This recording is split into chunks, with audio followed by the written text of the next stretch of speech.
After last week's chapter, I was scouring the internet for all the other One Piece YouTubers' opinions, channels with far higher subscriber counts than my own.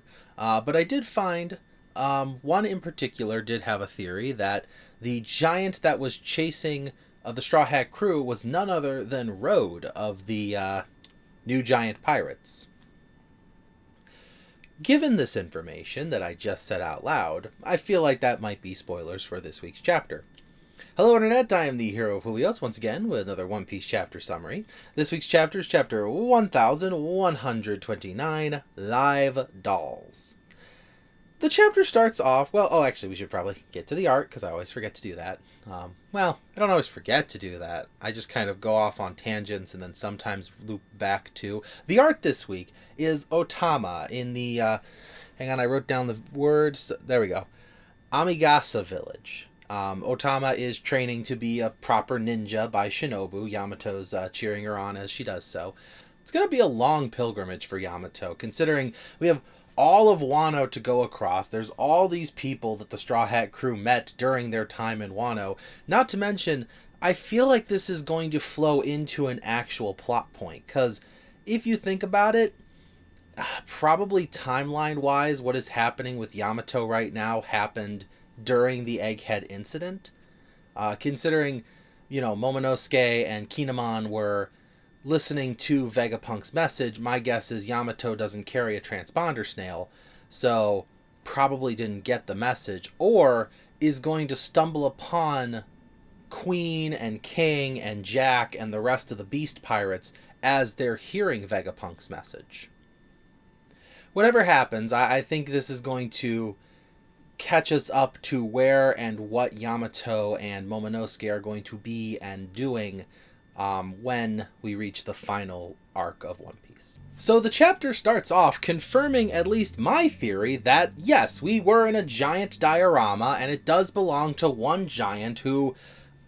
I'm getting really strong, basement dweller vibes here. This is a man who did not grow out of his weeb phase. He is now currently, in his giant equivalent of late 20s, early 30s area, and keeps the memorabilia of his favorite show nearby and constantly talks about it with friends of his, and on a weekly podcast he probably hosts or YouTube channel once a week where it's really just kind of consumed his life and it's really all he ever thinks about. And yeah, sure, he's got some other hobbies, but in reality he does not much else.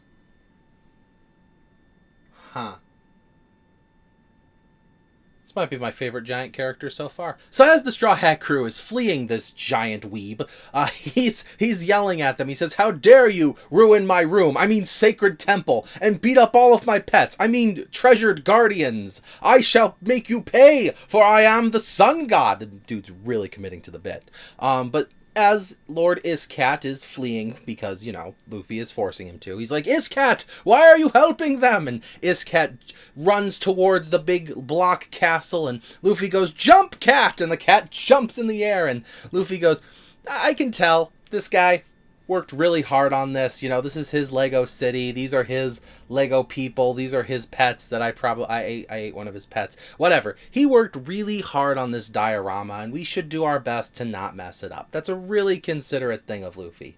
Unfortunately, the cat lands on the ground and knocks over a building, and Luffy's just like, "What did I just say, cat?" The one time Luffy has ever said, "Let's be careful not to destroy anything," immediately something gets destroyed. What are you going to do, Luffy? You can't change the past now. Continue running forward. And continue running forward they do. So as the crew is running away from this giant, Usopp mentions, okay, if we stick to the map, we can, figure out which route we need to take, and maybe somehow we can improvise a way out of here. Maybe we can, sneak through a forest, and as he's talking, Nami just kind of tosses the map. And Usopp's just said, "Why? Why did you do that? Nami, that was literally our map." And she goes, "It's okay. I memorized it. World's greatest cartographer here, so yeah, it would make sense that Nami could memorize it. It also makes sense Nami could memorize it because the room's not actually that big. Apparently the room is literally just one room. It is one giant room. For example, the room that I shoot my video in, if I was the size of the giant, it would probably be about the same size. You know, I've got my computer here and I've got my little setup in the corner. And fun fact, my bed's actually right over there. And yeah, I would say probably from the foot of my bed to the wall is probably the actual area that the crew is in with this giant diorama. And then the other half of the room is where he keeps his sewing machine. So yeah, in this giant diorama, the room's not actually that big. And if we just keep going forward, we're going to hit a mirror. Because if you look at the sky, Usopp, you'll see, and Usopp looks and he goes, oh, yeah, huh. It's all just cotton balls tied to string to be clouds. And the mirrors give the room this never-ending expanse. And if you think about it from the giant's perspective on the side of the one-way mirror, it's like those really cool infinity boxes that you see where you look into it and it just looks like it goes on forever because the reflection doesn't show you, it just shows the reflective mirror that bounces back and forth between the two, creating this never-ending skyline. It's actually really cool if the implications weren't as horrible as they are, that these are innocent humans. Well, we don't know if they're innocent, but humans have been captured and put inside this diorama, and we'll get to them in one moment. So as they're fleeing, you know, the giant pulls out this big comically sized net, although I guess it's not comically sized to him, he's a giant, and he goes, "Ha, you think you can escape out of this building? As you can see, I have a net and I'm going to catch you with it. And even if you did avoid the net, this room was once a giant's holding cell. So this was like either a room in a prison, or it's the brig of a ship, or what have you. But it was designed to keep a giant in. This is the equivalent of a prison cell for humans. This is concrete thick enough to stop a giant from getting through. So if a giant can't get through, logically speaking, humans can't. So he takes his net and he swings it down and it engulfs Lord Iscat. And as the cat, you know, is running, Luffy's like, cat, and the net lands. And Luffy's like, cat, you were supposed to dodge that. Zoro, Sanji, and both of them take out the net. It's actually really not that hard for them to do. Apparently it's a steel net, but, I mean, it's Zoro and Sanji. I honestly, if I'm being honest, Usopp could have probably broken out of this thing too. So, yeah, a net. That was his go-to. But to be fair, this giant probably has never dealt with anything as insane as the Straw Hat crew.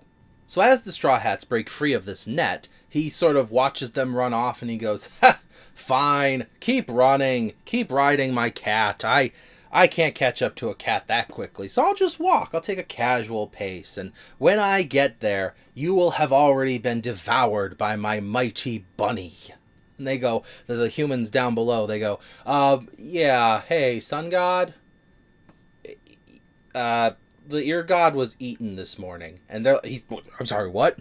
And they go, yeah, we found, it's actually really ominous, foreboding kind of image. It burnt to a crisp, and there's nothing but bones. And Oda actually goes and draws the bones. I'm not going to show it here, because I don't know what YouTube feels about bones and what, you know, my viewers feel about a bunny skeleton. I know I showed the remains of Saint Saturn, but that was only like a skull rolling. This is just a straight up skeleton, and I'm just like, I get it, Oda, you can draw bones. We saw that with Brook a long time ago. Calm down, man. Oda was like, no, Izo's dead, Ashura Doji's dead, skeletons, dead bunnies. We're just going all gas nonstop post Wano, and I'm here for it. I'm gonna keep reading, but like, that was graphic even for a bunny. So as the giant is logically a little distraught about his bunny, he starts laughing, and as he's laughing, the humans down below are like, hey guys, there's an exit that way that those pirate guys made. That weird kid with the rest of his crew, and the others like, yeah, we should probably head that way. And one goes, yeah, I'll tell the others. And so apparently, the humans here have been playing along. And I will say, the giant does go as far as telling the Straw Hat crew, he's like, go ahead and run! You living dolls have no chance of escape. So he legitimately sees these humans as living dolls. He does not see them as people. They are just toys to be played with in his diorama. What's interesting is, right after saying that, he goes, I don't care if Harudin accepts you. I will never bow to a lowly human. So, yeah, looks like he is a member of the new giant pirates, and we'll get to that in a moment. First, we have to see Usopp and his new skull bomb grass. Well, it's not new, but it's a way bigger version, so I don't know where he was holding that one. But it does. It creates a massive explosion, taller than the giant, and unfortunately, it only breaks the glass.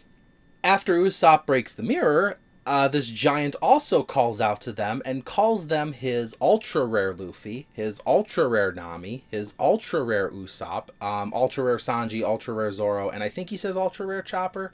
So dude's literally treating these people like a gacha game. Like, oh, I hope I rolled high and I got, oh my gosh, I got Luffy. That's so cool. You know, like every time I open a card pack. So, yeah, little delusional on top of everything else. But as they are running towards that wall, he says, don't you worry, my ultra rares. I'm just going to scoop you all up once you reach that wall. But this is the beauty that is unfolding in my diorama world. This little mini universe that I am the god of here. Because with this, I have now watched heroes rise up against the villains of the world I've made. They defeated the Ear God, but now they will face true despair because, you know, setbacks are a part of character development. But that's not today, because Luffy has shown us a new power-up. Luffy reaches his arm back and creates what is called a mini Gear Fourth. So it was not a text error in the last couple chapters. Luffy literally is starting to use Gear 4th as he would Gear 3rd. Unfortunately, I think that means Gear 3rd is obsolete and Luffy will not be using that anymore.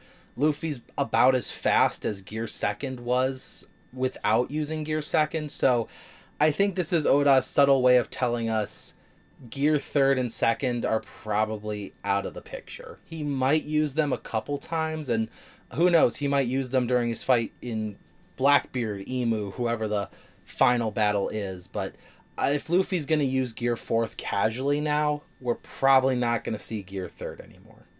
While Luffy is winding up his Gear 4th punch, Nami is casually talking to Usopp as they keep running towards a wall. And she says, Usopp, quick question. Oh yeah, what is it, Nami? Natural disasters. You can't really blame anyone for those, right? Oh yeah, no, you mean like earthquakes, thunderstorms, floods, meteors. Yeah, I can't really see anyone blaming anyone for that. Those are acts of God, I believe. Insurance doesn't cover them either. Okay, that makes sense. That's good.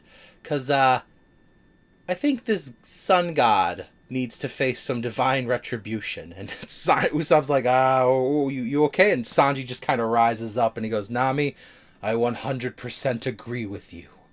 This man has obviously changed our clothes, which means he has obviously changed your clothes, which means we need to grind his bones into dust. Nami goes, don't you worry, Sanji, we'll take care of that. As we get a flashback as to how all of them got into this mess. So, as we learned, this mysterious sun god giant has a bunch of pets.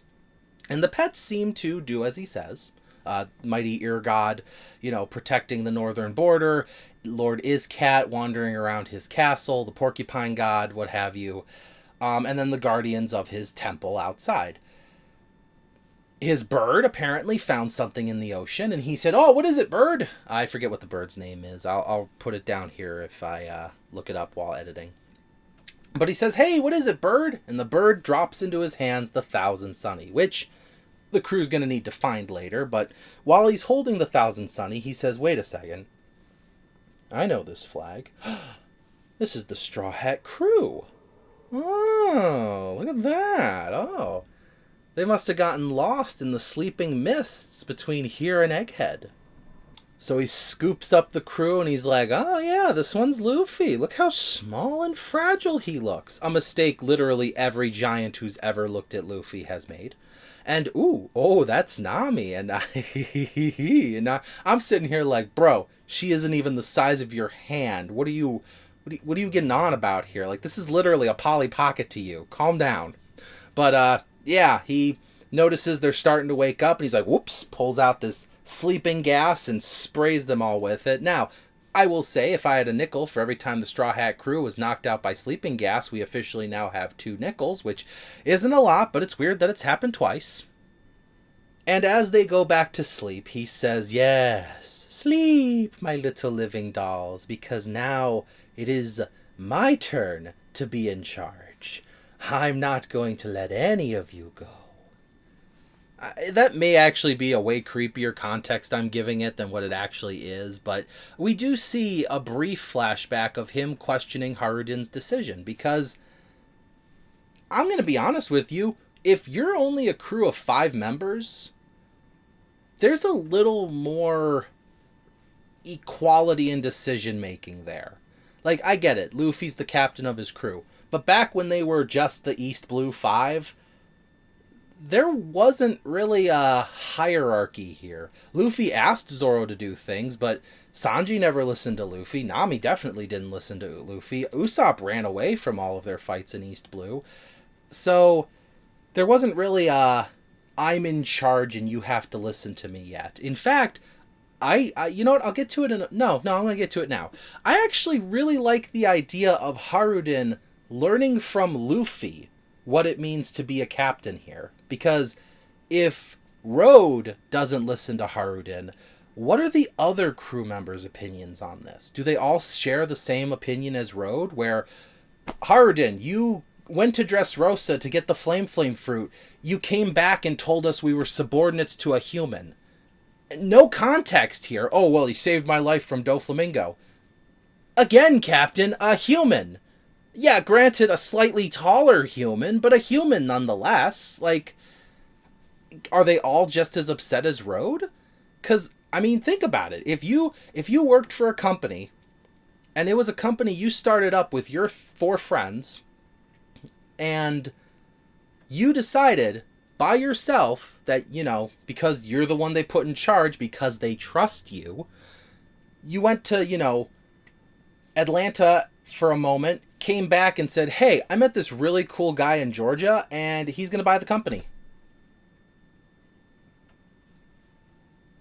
I get it, you're the captain, Harudin, and that is a very important thing in One Piece, but I don't know. I'm very interested to see how the rest of the crew feels about this, because again, they are only 5 members.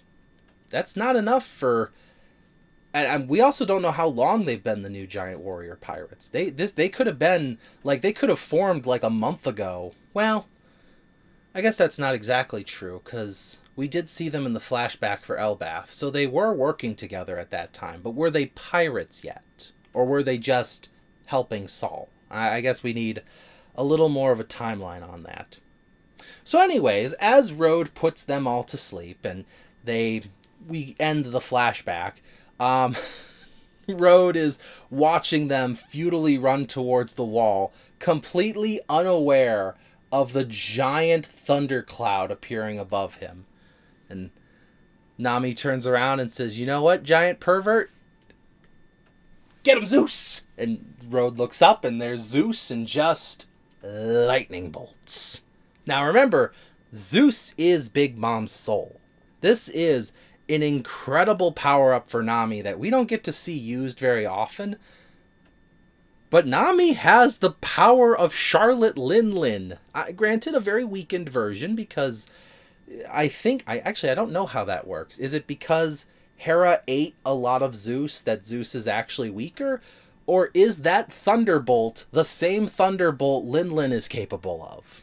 However the reason, you know it definitely had to hurt, because Road just tanks it and just kind of shivers a bit. We don't actually see the end result of the attack, but that's because we don't need to. We're leaving this place. Mini Gear forth, Kong gun, Luffy busts through the wall as they all go leaping out. Sanji is feeling relieved because Nami got her revenge. Nami's happy because Nami got her revenge. Usopp is begging to whoever's gonna listen, please let this place be Elbaf. And the crew goes jumping out of a building with a cat. No clue how far that fall is. Cats always land on their feet though, so honestly, I'm more worried about is cat than I am the rest of them. Please, little kitty, be okay. I have a cat of my own, and as much as I don't like what Rhodes been doing to these people, I don't want Rhodes' cat to suffer. I really, come on, be nice to the little kitty. So, that's kind of where the chapter leaves off. I'm hoping that we get back to Elbaf, or that we're now officially in Elbaf. It's, wow, I mean, if they jump out of a giant building, if it is like a giant prison cell or something, they're going to be right in the middle of a city street. And that's going to be huge. Like, I mean, really sit down and picture it. If you were, like, the giants in One Piece, a human... Actually, hang on. I might have an appropriately sized mini here. That'll work. Hang on.